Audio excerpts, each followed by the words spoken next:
गुरुदेव शरण में मैं बालक नादान, कृपा सिंधु तुम हो गुरु, दूर करो है ज्ञान।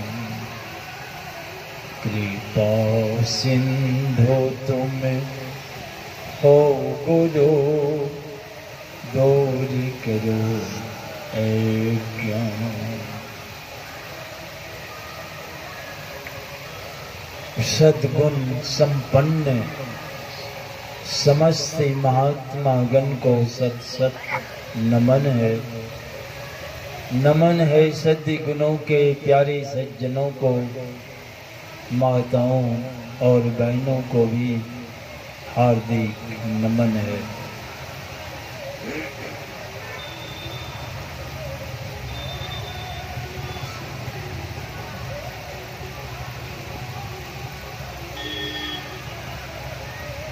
बहुत ही जगह इस तरह की जब उपस्थिति होती है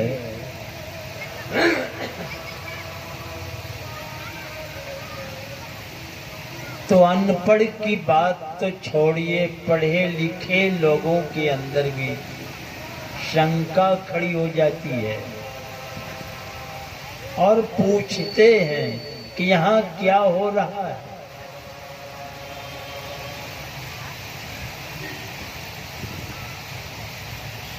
समस्तीपुर जिला का वार्षिक अधिवेशन चल रहा था शाहपुर पटोरी में।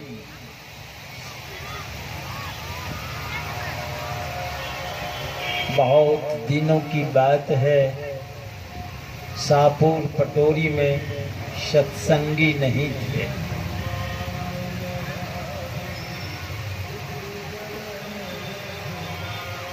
वहां आने का मौका लगा। दो चार घर जाके सत्संग करने का मौका लगा। उस समय में भजन भेद भी नहीं देते। कुछ लोगों की बड़ी जिज्ञासा हुई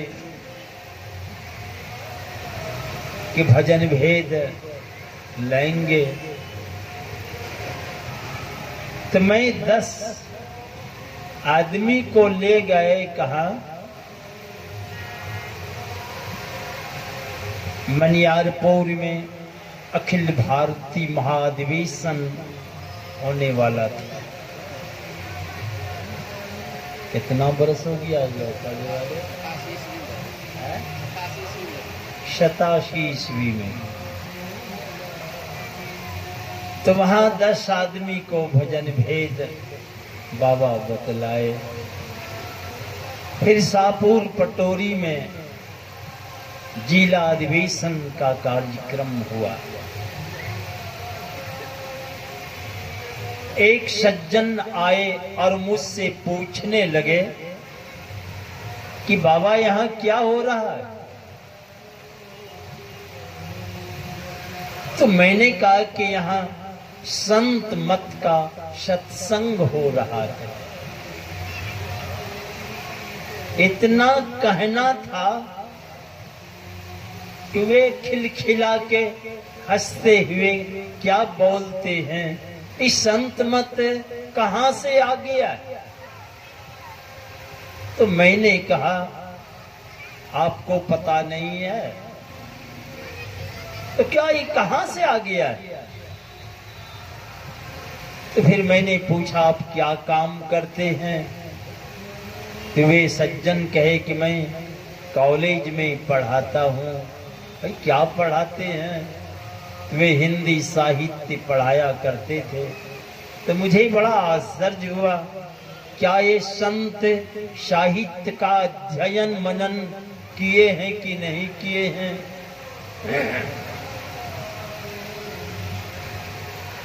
तो मैंने कहा कि यह संत मत बहुत बहुत पुराना मत है।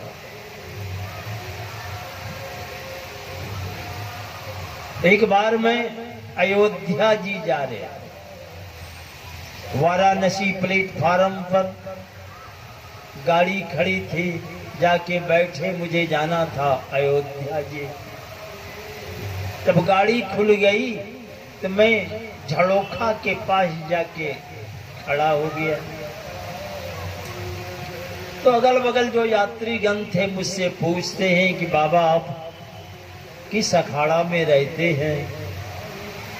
वैसे मैं समझ गया ये क्या जानना चाह रहे हैं, पर मैं मजाक से कहा कि मैं कोई खलीफा नहीं जो मैं अखाड़ा में रहता हूँ। नहीं नहीं बाबा ये नहीं पूछ रहे हैं। तो मैंने कहा कि मैं संत मत में हूँ।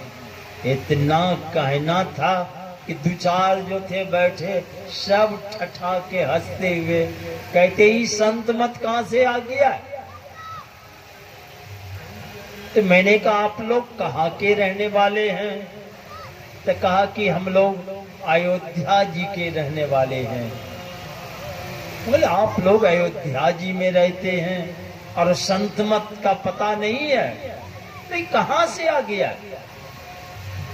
तो मैंने कहा कि आप गोस्वामी तुलसीदास जी महाराज का नाम सुने हैं।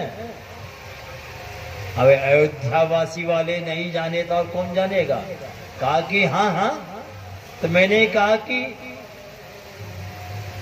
जानते हैं, उसको मानते भी हैं। तो कहा नहीं वे पहुंचे हुए संत थे। तो मैंने कहा कि उनकी लिखी हुई रामचरितमानस पढ़े हैं। तो ये कहते कि हाँ हाँ कई बार पढ़ा हूं। तो मैंने कहा उत्तर कांड ठीक से पढ़े हैं। कहा कि हाँ।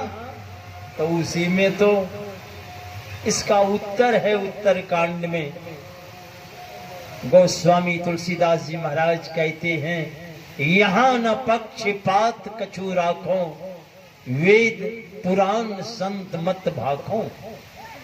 ये गोस्वामी तुलसीदास जी महाराज क्या कह रहे हैं कि मैं पक्षा पक्षी की बात छोड़कर संत मत की बात में कहने जा रहा हूं।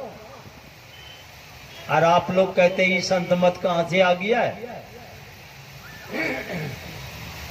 तो यह संत मत बहुत बहुत पुराना मत है। कितना पुराना है। इस धरा पर मैया गंगा की धारा बहती ही नहीं थी। अब आप सोच सकते हैं इस धरा पर मैया गंगा की धारा नहीं थी। मैया गंगा की मानी वो नदी नहीं बहती। हमारे देश में एक राजा सगर हो गए थे।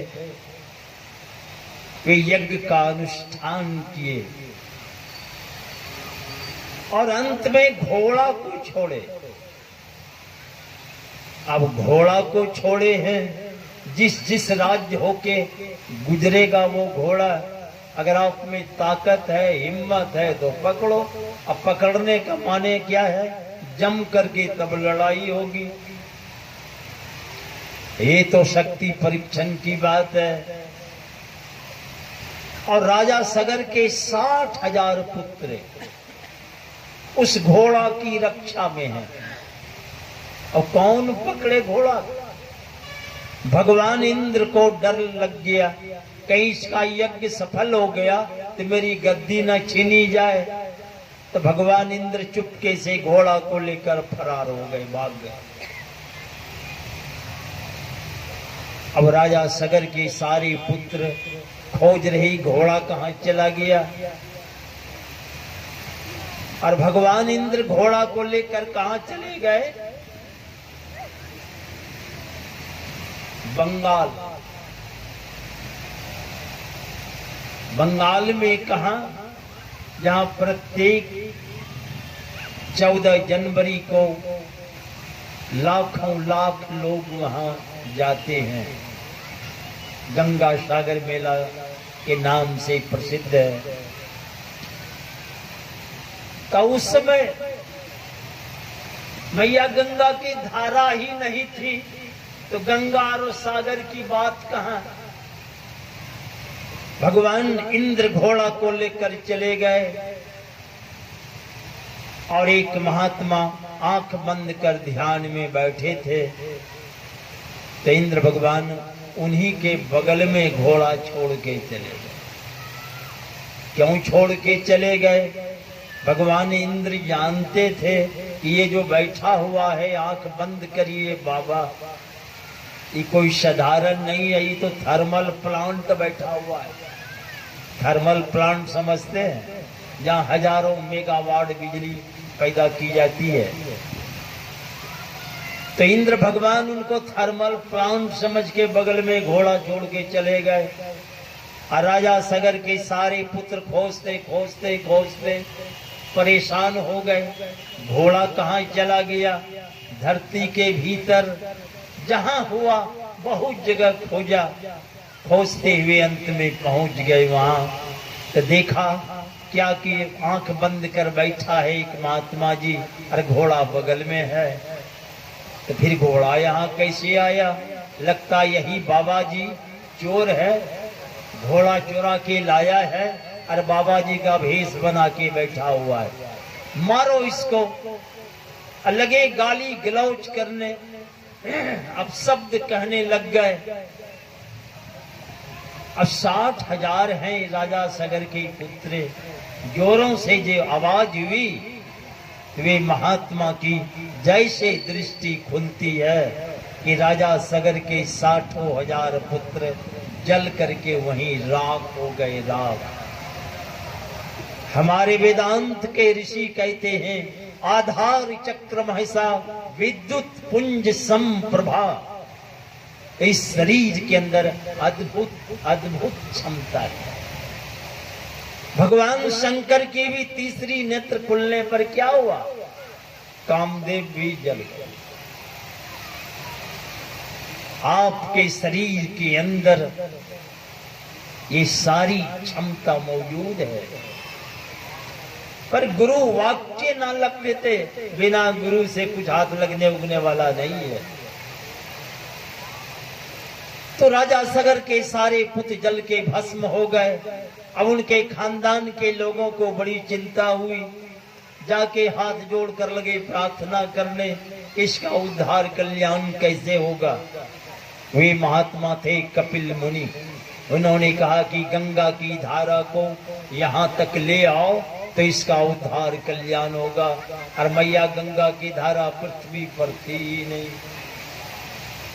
और कपिल मुनि कह रहे कि मैया गंगा की धारा को यहाँ तक ले आओ तब इसका उद्धार होगा। तो लगे उनके खानदान के लोग, पर कोई सफल नहीं हो सके।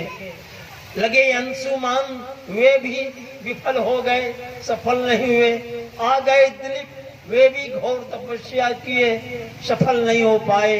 अब आ गए भगीरथ की घोर तपस्या से भगवान विष्णु प्रसन्न होकर प्रकट होते हैं। कहा क्या चाहते हो? कहा मैया गंगा की धारा इस मृत्यु भुवन में उतरने दे। भगवान विष्णु कहते हैं ठीक है, मैया गंगा की धारा उतरेगी। और उधर मैया गंगा घबराने लग गई।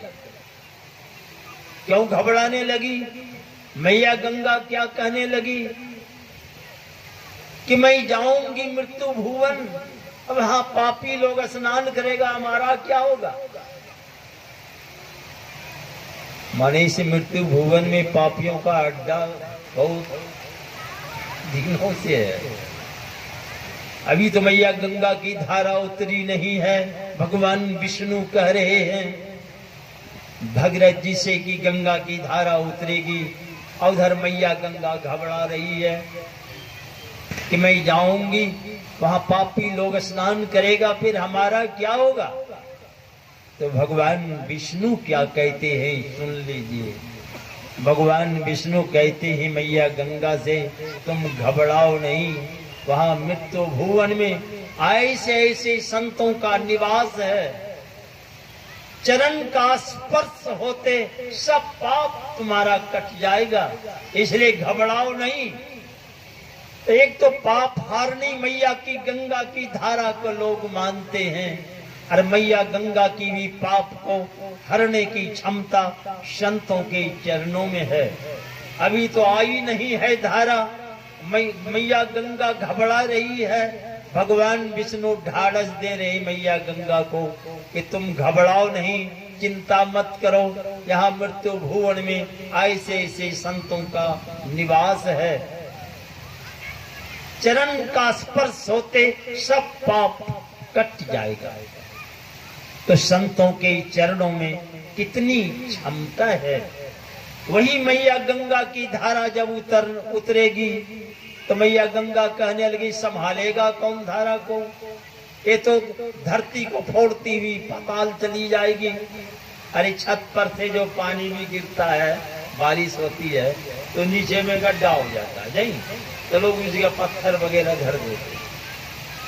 अब वहां मैया गंगा की धारा उतरेगी तो मैया गंगा कह रही है कि धरती को फोड़ती पाताल चली जाएगी। अब एक समस्या हो गई तो भगीरथ जी लगे भगवान शंकर की आराधना करने। भगवान शंकर प्रकट हुए।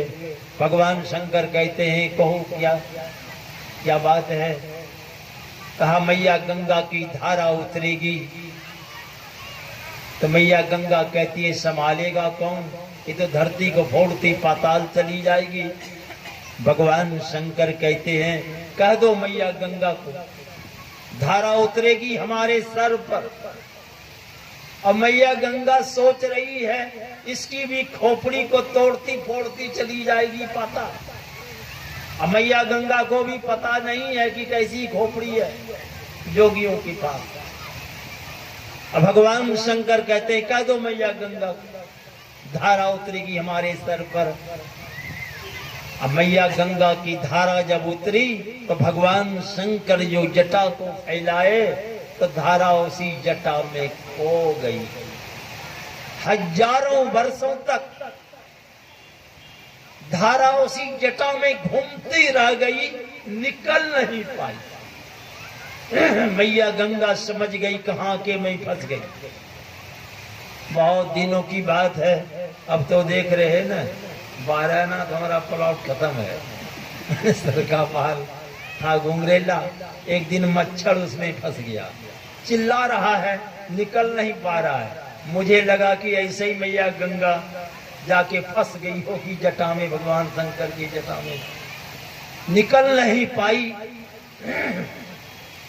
तो भागीरथ जी बहुत प्रार्थना किए हैं तो भगवान शंकर जटा से धारा को छोड़े हैं। वही धारा उछलती फानती गोमुख से होकर गंगोत्री होती हुई अभी हरिद्वार नहीं आई है। जरा अभी ऊपर ही आप गए होंगे, देखे होंगे, सप्त ऋषि एक जगह है, 7 ऋषि बैठ के आपस में बातचीत कर रहे थे। अब मैया गंगा की धारा उछलती फानती कलकल खलखल करती हुई आ रही थी कि अचानक दृष्टि गई, 7 ऋषि बैठे हुए जटाधारी। मैया गंगा घबरा गई क्योंकि एक जटा में फंसकर हजारों वर्षों तक निकल नहीं पाई। यहाँ 7 जटाधारी बैठे, अब मैं क्या करूं। तो मैया गंगा यहाँ बड़ी होशियारी की, 7 धाराओं में बट करके और सप्त ऋषियों की चरण को पखारती हुई, बड़ी आदर सम्मान करती हुई आगे बढ़ धारा एक हो, फिर हरिद्वार आ गई। यहाँ तो बड़ी होशियारी की। और हरिद्वार से भी मैया गंगा की धारा खलकल कलकल करती हुई इलाहाबाद होकर के काशी बनारस पार कर आ गई धारा। कहाँ? बिहार पटना को भी पार करती हुई धारा पहुंच गई। कहाँ? सुल्तानगंज।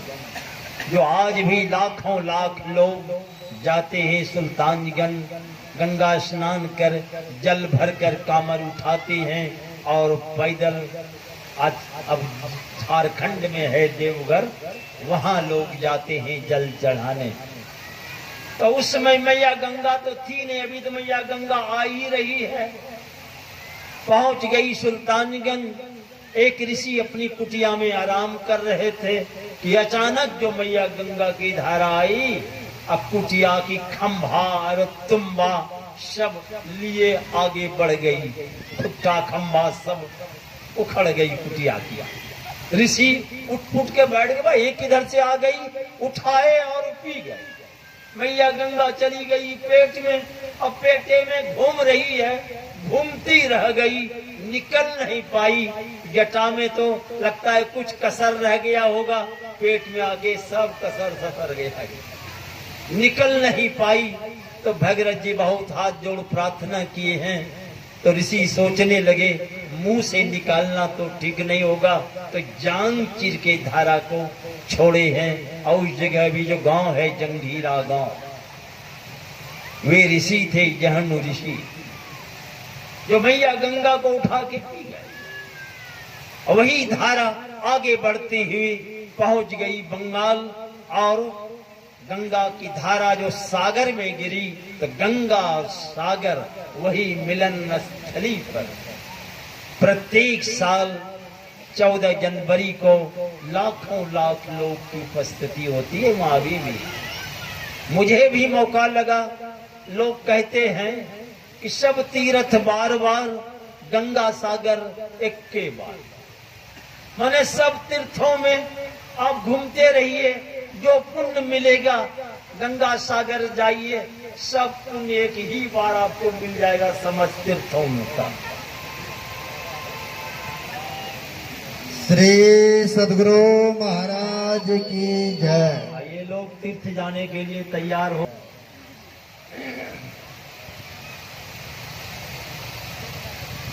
तो सब तीर्थ, आवाज ठीक कीजिए,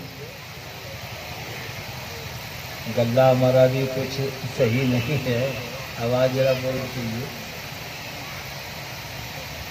लोग कहते हैं सब तीर्थ बार बार, गंगा सागर एक के बार। तो मैं भी सोचा कि सब तीर्थ जाना तो मुश्किल है। अब कहते हैं कि सब तीर्थों में जो फल मिलता है तो गंगा सागर में मिल जाता है। तो चलो, तो मैं भी गया गंगा सागर। और जब वहां पहुंचे तो रहने की व्यवस्था तो बड़ी गजब की व्यवस्था थी। हजारों लोग एक एक वार्ड में ठहर सकते हैं।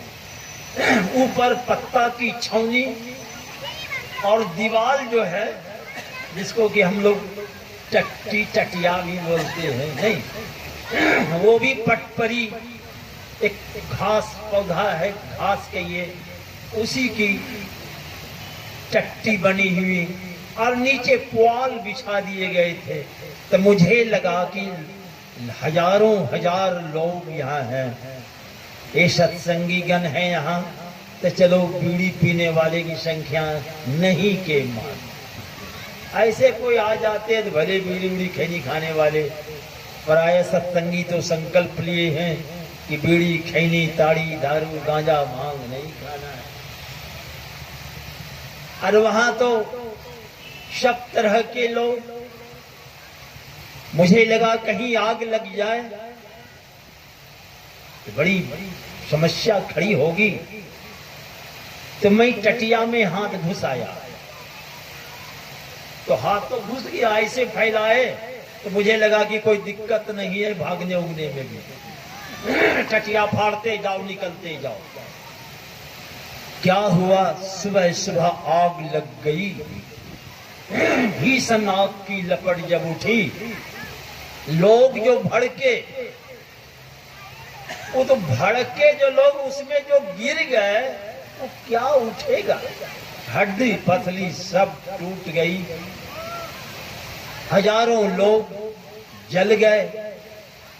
जब शांत होने पर गए वहां देखने, तो देखा ट्रक पर मरा हुआ जो आदमी जल गया था, लाद करके ले जाके समुद्र में डालता।